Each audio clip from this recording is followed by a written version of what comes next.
Craziness in Mexico, my Whoop experience, using a coffee maker to wash laundry, Southwest investors pulling back, all of that coming up on this crazy episode of MTM Travel.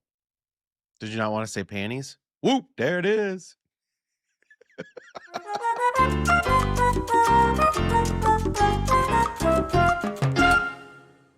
Welcome to another week. I just wanted to apologize. We took last week off because of some personal stuff. There's a whole explanation on the Vegas channel if you want to know more. But we're back to talk travel on our Tuesday travel show. How's life going, Mark? It's been going. I mean, as you know, before all this, been dealing with the progressive for a car accident that happened, and the car is an hour and a half away, and trying to figure out how to get that worked and move it back here. So it's been interesting. Yeah, no fun at all. The whole story of how that happened. I think you told it on a Diamond show, but it's crazy, causing bitterness. But I mean, you're healthy and safe. And how's the weather? It's not too cold there. I mean, it's beautiful and like 70 degrees here. It was like 50, 45, 50 last week. It was really nice. It was kind of like the tease of spring, and now it's back to pretty cold, and my bones ache a bit. So it's not too bad today, but the last couple of days have been pretty frigid. So we've had some big announcements in the last couple of weeks. We were meant to announce some stuff on this show last week before all of the personal stuff sort of happened. But in the meantime, that sort of went public on Diamond, on our Slack. And then, of course, you wrote on the site. And let me officially, on this show, welcome you back full-time to Miles to Memories. You are now fully integrated once again. Yeah, I'm very excited to be back full-time. And nothing will really change here with the podcast or YouTube, because we've been doing that for a while now. I've been back on the travel side, like a year or two now, and then Vegas always kept going. So if that's the only way that you consume our content, then nothing different for you. But I will be writing on the site daily and helping out there, and then helping out in Diamond Group, and we're rolling out a whole bunch of new features there, and giving people a chance to lock in the lower price now before it goes up because of all these additional things. Yeah, we will on Thursday's show. I'll go in depth. I want to get it all updated so I can show everybody exactly what we're doing. But we have our Diamond tier, which is our Slack, and I believe one of the most popular Slacks in the entire thing. But we really love this community and try to make it useful for people, and a great group of people over there. And as you say, you coming back gave us the opportunity to add some more stuff. Like, for instance, we do our show with Joe, our old podcast host, behind the paywall. You're going to do some interview stuff. You're going to write some articles. And we are going to also, for the first time ever, give content to gold members who don't need the Slack access and all of that. So starting on March 2nd, we are going to go to the Diamond. Slack is going to go up in price to $29, but you can lock that in at $20 right now. Or if you want gold membership with some of the extra content, but without the Slack, that's only $5 a month now. That's going to go up to $10 in March. So you can lock in the current prices, and we're giving more. The same thing we did on our Vegas side. We've been awfully generous this year, but more importantly, we're really excited about building these Patreon communities bigger and better than ever. And this price is guaranteed for life. Like, as long as you keep the membership, you get that. And even though there will probably be price increases in the future, everything stays the same. And as we add additional features or new shows, new podcasts, more articles, whatever it be, everything stays the same for you, which I think is really cool and really unique, and something not a lot of people do these days. So I'm happy to be a part of that. And then we're also going to be launching a once a year seminar that will be focused on learning. Still a fun weekend where we do a lot of cool icebreaker, get to know you type of stuff, because the best things are shared amongst friends that you meet at these things. And then we'll pick something to focus on and do a couple presentations on it. And we'll be doing that once a year. Later this year in October, we'll be doing it in Detroit, but more of that's coming out on the site in the next day. So definitely be on the lookout for that. And access is offered to Diamond members first, and they get it at a reduced rate. So if you're interested in that, definitely join while you can. Yeah, and you're writing on the site as well, so the site will be bigger and better than ever, trying to bring it back to its former glory, not something that's been a huge focus. We've been focusing mostly on deals, but Mark's going to bring his great voice. If you haven't read his articles, we really focus on a personalized approach getting you to know us and then to know how we're relating to stuff. And Mark is amazing at writing in that way. So very different than the corporate sort of stuff you see. So hopefully you guys will engage in the ecosystem and there's more for you. But like Mark said, if you just watch us on YouTube or listen to the podcast, that's not changing. We're just offering more and able to integrate everything better together between the podcast, the Patreons, and the website as well. And yeah, it's been super exciting. We came to this decision late last year, and so we had to kind of bite our tongues for a while. But I'm excited that this has finally come out. Yeah, it's been a long couple months waiting to release it, and everybody's been super excited about it. And I appreciate everyone that's given me warm welcomes back. And I'm so happy to be home. This is where it all began. This is where I learned everything. I learned a lot from Shawn over the years, and he gave me my start. And I'm happy to come back. And I miss the team. I miss Benji. I miss DDG. Even missed PDX Steels guy a little bit. Shout out to everybody there. We're all happy to have you back. And yeah, you're home. And the meetups will be more fun when you're there. And so that's also a cool thing. You are a fun person. You're more fun than I am. I will admit that. Well, maybe just more drunk. More fun. It's okay. It's okay. But this has been a crazy week when we talk about travel. Puerto Vallarta, a lot of stuff happening. Guadalajara, Jalisco, Greater Mexico. There were, clashes between cartels and the government there, following a government operation to take out one of the leaders of the cartel. And it's just crazy because a lot of people in this hobby, a lot of us have traveled to Mexico. I've been to Mexico more times than I can count on two hands. And, we travel a lot of places that might be politically unstable. I've been to Haiti, for example, and Port-au-Prince. I've been to Kathmandu, Nepal. Both those places have had the government's collapse in the last few years. You don't really understand danger until you're there. And then sometimes what I've noticed in the last couple of days when we're talking about Mexico is the media overblew certain aspects of it. And then there were real dangers too. And so as a tourist or as a traveler, it becomes really hard to say, should I go somewhere? Should I not go somewhere? I don't know what the right answer is, but I thought, let's have a discussion. Yeah, I think you have to do what makes you feel comfortable. I mean, I have friends that are in Cancun right now, and they say there's not much going on that's different besides there's more helicopters in the air flying around looking at stuff, and maybe those are news helicopters, I don't know. But they say like that area, even though they're saying don't go there, nothing major has changed, and it seems like everybody's been pretty safe in their resort. And a lot of times when you go to Mexico, you just kind of hang out at your resort and all of those things. Getting to and from the resort was sketchy for a little bit, it seems like, at least in certain areas for sure. But it doesn't seem like they were targeting individuals or anything like that. There's a lot of property damage, which is sad for all the locals that live in the area, and they might not have access to some things they would have had before. But it definitely is less violent than I had initially thought. When you see these headlines and everything, and you look at it, you're like, oh my gosh, people are getting like held hostage and all this stuff, and it isn't playing out that way.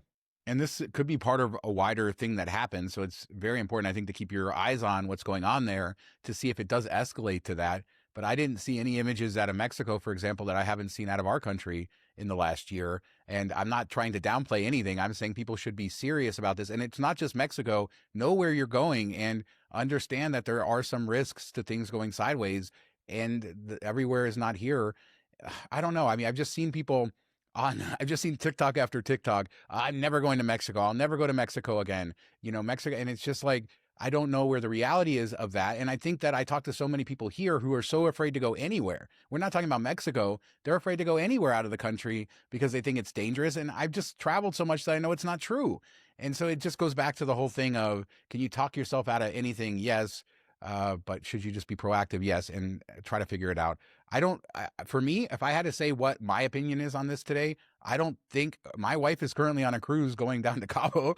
I don't know if she's going to get off the ship or not. I think it's going to depend on that, but I don't think I would be planning any trips for the next few months. But we also know somebody who's in Cabo right now. Same thing. It's okay. Nothing's going on. They're perfectly content and happy. So our real sort of experience there is that everybody's okay. Hopefully this doesn't turn into something that maybe everybody thought it already was. It never really turned into that crazy violent thing that people thought, and hopefully it doesn't.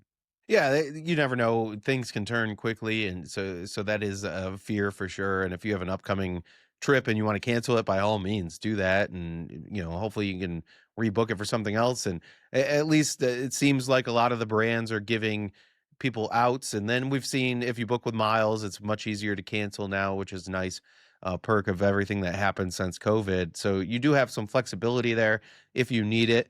And this is just kind of the downside that we see of having 24-hour news cycles, 24/7 news, social media. Everybody jumps on a bandwagon. I mean, we see it. We talked about on the Vegas show about a guy complaining about prices and stuff. Once somebody does it and it goes viral, everybody's going to do it and try to get those clicks and those likes. So they're going to always dramatize it as much as possible. And then you're like always trying to weed through everything and find out where the reality is. I mean, we went to London and Paris over Thanksgiving, and you see a lot of stories about that, like unrest there and marches and all this stuff. And you're like, oh man, is it going to be a little dangerous there? And maybe at times it is, or areas it is. We didn't notice it when we were there. Nothing seemed to be off, at least in those sections. So anywhere you go, just try to be smart. Walk around with people, use your brain. Don't go out at night inebriated in places you're not aware of. And every area has bad places and good places. It doesn't matter. Cities in the US, rural areas in the US, everything. There's give and take everywhere. I once was told by a traveler early on in my travels that 90% of the things that go wrong when traveling happen when you're inebriated after dark. And I've been traveling a long time now, and I would say that I think holds up. that, yeah. Yeah, it holds up. So actually, if you just avoid being drunk after dark, and out in like 2 a.m. in the middle of nowhere, then you're okay. I mean, most of the bad stuff that happens there, yeah. I mean, I'd love to hear what people say. We have some great travelers who watch this show, a very experienced group of people who listen. So I'd love to hear what your takes are on this. Are you scared? I mean, a lot of people in this hobby do travel to Mexico all the time. We talk about the Waldorf Cabo is so aspirational, many of the all-inclusives all over the place. But I do also think Puerto Vallarta itself is a different discussion. And I just want to say it's very sad because this is probably, I mean, it's up there top 2 or 3 cities in Mexico for me. I love Puerto Vallarta so much. And I bet that this is going to kill the tourism industry there. Yeah, it will definitely have an effect for a while, and it just people will be scared because of the images they've seen, and I think that's understandable to a point, and hopefully they can kind of change that narrative and get people back, and we've seen stores be burned down, so you don't know, like, is it going to be the same, and is everything going to be replaced and brought back to the way it was, and that's something that we'll see over time and how quickly they can repair that. But I want to back up to something important you said. You basically gave a stamp of approval for day drinking. I mean, as long as you have somebody to babysit you, I think that there's a lot less danger in day drinking than there Yeah. is in middle of the night drinking. 100%. Especially if you're in the middle of the night drinking after day drinking, then it just jumps the shark. And we've all done that for sure. But yeah, I mean, let's pivot a little bit to something that's a little, I don't know if this is a lighthearted topic or not, but this lady who did this viral video of Gross. washing her underwear, yeah, in a coffee maker in a hotel room. So she did this TikTok, this hack where you put your your panties in a wad inside the thing, and yeah, you wash them, and it's In the disgusting. And K this is a cup. In the reminder. K cup. Yeah, Yeah. in the K cup. And people have made ramen. I've seen people make ramen, all kinds of weird things for hacks over the years. A lot of people say they never use these. I indeed do not use in-room coffee makers most of the time. I mean, there's been an occasion where I really need a cup of coffee and I don't think about it. But this is sort of nasty. But then there was a rumor that the hotel was suing her for $1 million because they had to replace all the coffee makers and refund a bunch of money. That has not been confirmed. There doesn't seem to be any lawsuit filed yet. I say they should sue her.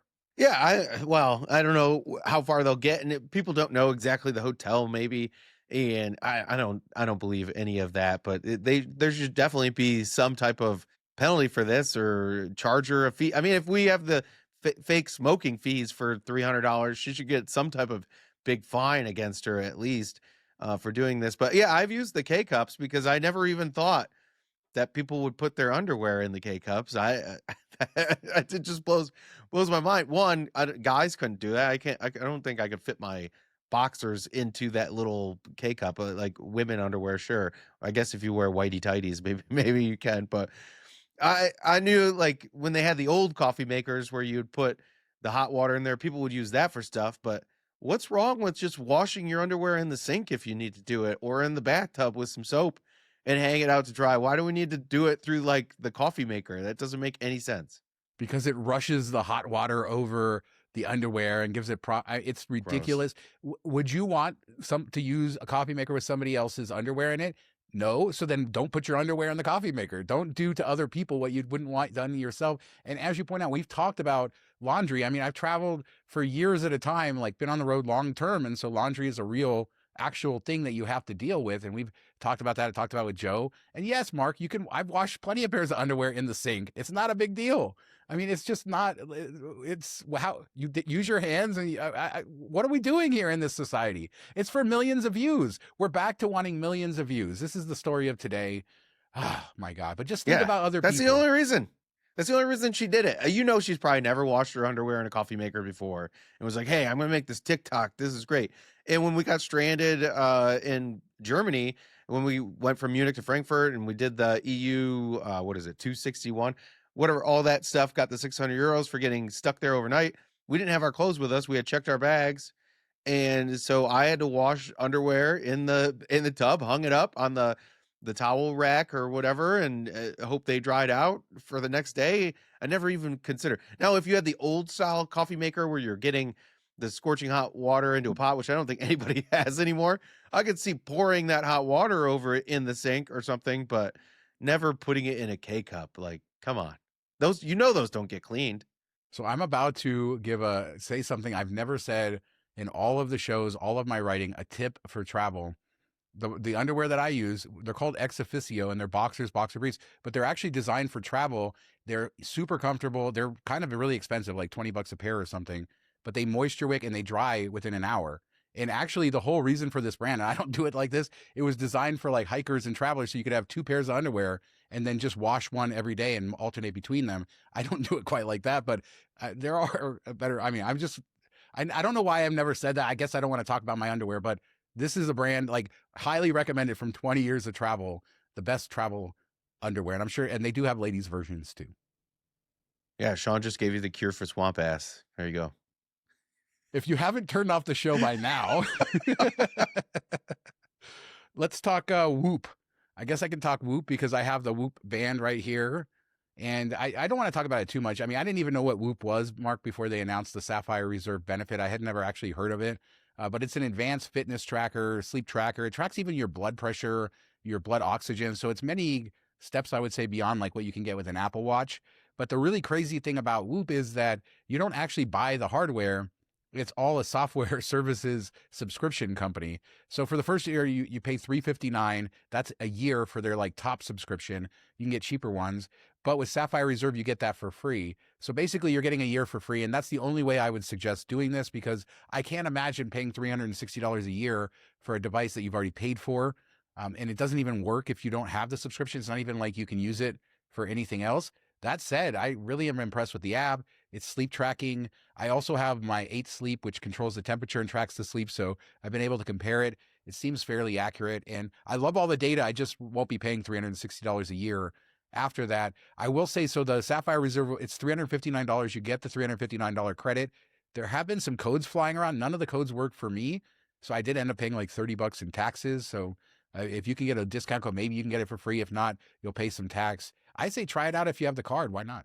I mean, if you can get it for 20, 30 bucks, I think it's worth the shot and see how it works. And I said before, I think this is great for like athletes or anybody that's really into fitness or trying to lose weight and wants that extra bit of information. I think it gives you what you need there.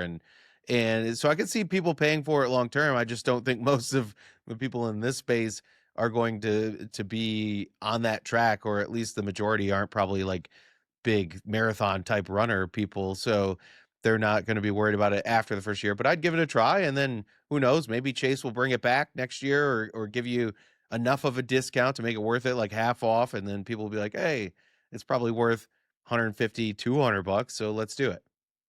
I think there's a lot of metrics. You talk about people getting healthier, wanting to lose weight. I could lose a few pounds. So, I mean, I'm using it to sort of track a lot of stuff, track things that I think are meaningful to me. So I do think it's good in that way. I will say the big difference between an Apple Watch or something else is the battery life. It has a 14-day battery life. And then it also has this like wireless thing that you just slide over the band and it'll charge on your wrist. So you literally never have to take it off, and you don't have to remember to charge it every night. And that's really been the big barrier for me is I, will forget, or I put it on the charger. So now it's not actually tracking my sleep. And then in the morning, I forget to pick it up. And so this is actually cool in that way, is that it can just always be there. And I enjoyed it. And like I said, I would not buy this if it wasn't free. From that, we can talk about this wider problem where you're not even buying the device anymore, and now you got to pay a subscription the rest of your life. I mean, I talked about my 8 Sleep, which I highly recommend, and I've been told I haven't talked about it on the show. That's a really cool advanced bed that tracks your temperature and stuff. It also has a subscription I have to pay, but at least the cooling and heating works even without the subscription. In this case, it doesn't seem like the band works at all if you don't pay. Yeah, it's a tech company. It's not a wearables company, I guess, and that's kind of where things have been leaning towards, where they focus more on the apps and you even see it in video games. Like the video game, they're selling you the video game. That initial video game purchase isn't the full game. Like they have all these extra DLCs and all the like secondary games and third games and add-ons and all this stuff. So they're making one game, but they're trying to sell you like 4 games in the process, and that's just kind of how things have moved, which kind of stinks for us that, you used to get a disc that was yours forever. Now you're buying it digitally. Same with DVDs and on Amazon. You don't even own the movies you bought on Amazon. You're basically just, you paid to rent it for life. Because if they ever close your Amazon account, you lose access to all those movies, which I find crazy. But that's the way things have been moving. Software as a service, hardware as a service, everything as a service. Oh God! But let's talk Southwest. I don't want to talk about this for too long, Mark. But the most predictable thing happened with Southwest. Elliott, the company that forced them to make all these terrible changes, pulled back on their investment after the stock spiked. Great, congratulations to them. Yeah, they doubled their money. It looks like somewhere in that range. I think it was in the mid 20s in 2004 when they bought it. Now it's like around 50. So yeah, they did what they're supposed to do for their company, I guess. They made money. They threw a wrench and everything. Although it seems like the performance of Southwest, at least like monetarily, is doing better the last quarter or so. So some of it has worked, and I don't disagree with all of the changes that they were pushing. I just didn't think they needed to do it all at once. But it is annoying that they come in, pump it, and then dump it. Yeah, if they believe so much in these changes long term for the brand, why not keep your ownership? Why wouldn't you expect it to keep going up? And I think that that's probably not going to happen. I mean, we've seen the backlash, and I think they saw the backlash, and they're like, "Yeah, look at the value. Let's pull back." They still do own some of it, but I think that some of their board members are still there, but they may be going out. I mean, basically, it does seem like they've done this with other companies in the past, where they sort of pull back. One good news from Southwest this week was Starlink is coming to Southwest, which is a big Finally. move, and yeah, I mean, who's left that doesn't have it? I don't know, but Southwest was the worst in-flight entertainment, and they always have everybody streaming all their videos and stuff. So the service was terrible. I can't tell you how many times I paid for Southwest Wi-Fi to be able to work while I'm flying and not be able to even get like a page loaded. I felt like 1990s AOL dial-up was better than what Southwest was giving me. Yeah, I mean, hopefully Starlink for all. I mean, this is or some similar technology. There are competitors, so I'm sure that at some point somebody will choose a competitor. But we're talking about the speed, the bandwidth. It is a night and day difference from the old satellite systems and some of the old crappy systems that we've had to deal with in the past. It's almost game changing, right? It's for people who work. I don't work on planes because it's just not enough space, and I don't enjoy that. But for people who are working and stuff, having that ability to have the faster internet is good. And then even like just working on my phone for things that are not crazy, it's just, yeah, the speed makes a difference. And in this world, we need speed, unfortunately. Yeah, I mean, I've been on Delta flights with it, and it's been quicker than what I get in some hotels. It's been really amazing, and it does change. Like, I might have taken a later flight that I'll take now, a daytime flight, and I'll try to book into first class to have the extra space or at least Comfort Plus to get that extra space so you can work, but that makes it so I can get to where I need to go a little bit earlier, or maybe I can stay a little bit later, an extra day, because I know I can work on that flight home, stuff like that. So it really has been a change for me. We just need to see it on the Channel Train. That is the worst Wi-Fi I've ever gotten on any mode of transportation. It didn't work at all. So please get Starlink on the train. Yeah, and another game changer is cruise ships. I mean, that's just been another. So it's really interesting how for rural people in their houses, Starlink has been game changing people, and it's really changed. I think the across the board for all kinds of different things. And in my experience, I have had some experiences where I used Starlink and it wasn't that great. I want to be honest. The first time I used it on a cruise ship, it wasn't that great. But I've used it many other times on cruise ships, and it's been, not as fast as at home, but it's fast enough for everything I want to do, even being able to stream and all that sort of stuff. So a game changer there. Southwest, I don't know. I mean, we'll see. We'll see what in a year from now if all these people who threaten to quit the airline really do. They won't. Yeah, I don't They think so never either. do. I like we're on the record. I will still fly Southwest if it makes sense, and that's just how I treat every airline. So I guess we'll see. But Elliott on to destroy the next company. Yeah, we've seen this with other like Joanne Fabrics. I think Twin Peaks, they private equity came in and leveraged them to the hilt, and now they're doing bankruptcy. I mean, it's just like rinse and repeat. All right, but we want to talk travel. This is the travel show, so tell us about the Cadillac House in Lexington.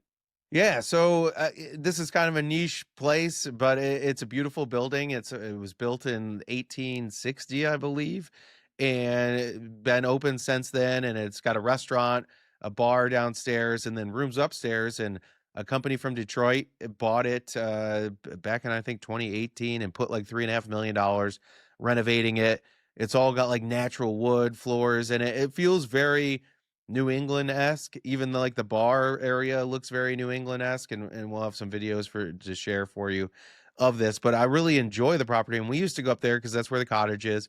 So we would go there in the winter to check on the house and everything and spend the night. And I would use my Capital One VentureX business travel credit because it's a pricey place. And then last year they joined Hilton as a Curio collection. You can get it in the winter for like 40,000 points a night sometimes. It goes up to 60,000.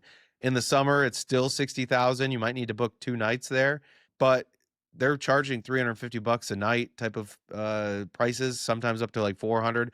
So at 60,000 points, I think it's a good value there. You're right in the heart of downtown Lexington, 2 blocks away from the main beach, the marina, boats, a lake that looks like an ocean. If you're ever interested in visiting Michigan or driving, up north, or if you just live in the Metro Detroit area, I think this is a great place to check out. Yeah, Lexington is a cool town. There's so many cool towns all throughout Michigan. I think most people, I certainly didn't realize it. I mean, I talked to you a lot, but even when like I visited you a few years ago and then we went up to the north and we did visit Lexington, but also just drove through a lot of the state, and you realize that there's a lot of these cool towns that are, essentially waterfront towns, but they have this kind of small town Americana feel. And I feel like Lexington is that. And I didn't stay in that. Back when I was visiting, the DoubleTree was the best option. So as Yeah. far as Hilton points, so that's where I stayed. This seems like a big upgrade. Yeah, the DoubleTree was the good. That was like 30K a night. I think it's up to like 40 or 50, and that's in Port Huron, the big city, like 20 minutes away from Lexington. That one is kind of cool because it's right by the bridge, the bridge to Canada. So you see freighters come through. So that has its purpose, but I think Cadillac House is a more unique. They only have like 12 rooms there, very boutique. Even like the little check-in area has a fireplace and leather chairs that you can sit there. You almost feel like you're at a winter ski lodge when it's cold outside, and a big wraparound porch up front that you can sit on rockers and have a drink out there. And there's one room that we stayed in that has a balcony that you can go out on the second floor. It's just a really cool little place. The big question is whether or not Lexington is on the thumb. Oh, yeah, we we got that comment. Everybody I know that lives there says it's the beginning of the thumb. I think some people even say Port Huron is, but I don't know. First Resort North is what the town's called, so, or the nickname for it. I mean, when I look at the map, to be fair, it does look like it's on the thumb. I mean, I don't know where that saying comes from, but I think it's because it looks like a mitt, right? And that's the thumb, and Yeah. that's where Lexington is. I don't know, but yeah, it's one of those regional Michigan battles where you get to decide where you are. I highly recommend. I mean, a couple years ago, went up to Mackinac Island and the sand dunes up in the north. Now we're talking obviously a different area of Michigan, but those commercials with like Tim Allen and the pure Michigan. I mean, it's true. It's a beautiful state with so many crazy things. We talked about oh God, was it Frankenmuth? What is the name of the city Yeah. with all the Christmas Yeah, stuff? Frankenmuth. Yep. Yeah. So I mean, there's just so many like quirky little weird things. And Bay Harbor, Petoskey. I don't know. I love Michigan. I still haven't been to the Upper Peninsula, believe it or not. The farthest I got was Mackinac Island. Didn't cross the bridge. Mackinac Island, horses everywhere, no cars.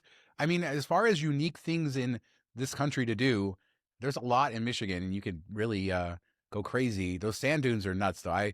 I want to go down them, but I don't want to try to see if I have to get rescued. get back up. Yeah, that it's expensive. They fly a helicopter in there and pull people out all the time, and they charge them. It is pricey. There are stairs. I believe there's stairs. I don't know. We did a different one. There's one in Taos, outside of Taos, Michigan, called Lumberman's Monument. That's a huge sand dune, but not as big as the Sleeping Bear dunes. And we went down there when we were like 20, me and my wife, and we didn't realize there were stairs to the side. And we tried to climb back up, and if you ever climbed up a sand dune, you take like 3 steps up and you slide 2 steps back down. And it was hot and we almost didn't make it. I mean, I'm telling you, I saw some people that going down those dunes that I didn't think we're going to be able to get back up. I went about halfway down, or maybe like 35, 40% down. And it's almost like steep, like completely, almost vertically down. But you can, sort of, yeah, it's rough. Cool. Michigan is beautiful. And yeah, I mean, the only question I have, Mark, is why is it not called Mackinac Island? I don't know. How do you get a W at the end with a C? I don't know. Well, and then the city is spelled different. Like the city across from the island, the spelling for Mackinac City is different than Mackinac Island, which doesn't make sense either. But I always thought, reading it all these years, I always thought it was Mackinac, which I think sounds better. I mean, obviously, when I went there, I realized, or at some point before I went there, I realized the real name. But yeah, Michigan, cool. That hotel is neat. I know that we walked, like I saw the building. I think maybe I even peeked inside of there. I haven't seen the rooms there. The one in Lexington that you're talking about. Yeah, I think that if we can achieve one thing, we'll get more people to vacation in Michigan. There you go. Yeah, you need to book your room. Come on up. Bring your daughter. Bring Jasmine. Let's get it going again. Yeah, it should be fun. So yeah, I love Michigan. I'd love to hear what you guys have to say about any of the topics we talked about. Maybe not the lightest show, but a lot going on in the world and a lot of interesting topics that sort of intertwine with what we're doing. Mexico, are you planning to cancel your vacations? Have you taken that Whoop credit? Michigan, what do you love about it? Said, we don't care about what you hate about Michigan. You don't need to leave that part down below, but leave a comment. We do 2 shows a week, Tuesdays, Thursdays. We'll be back with the Miles and Point show on Thursdays with all the in-depth, crazy stuff over there. Thanks for watching. I'm glad I didn't make the adds a little bit of flavor joke, so proud of me. But have a good week, everybody.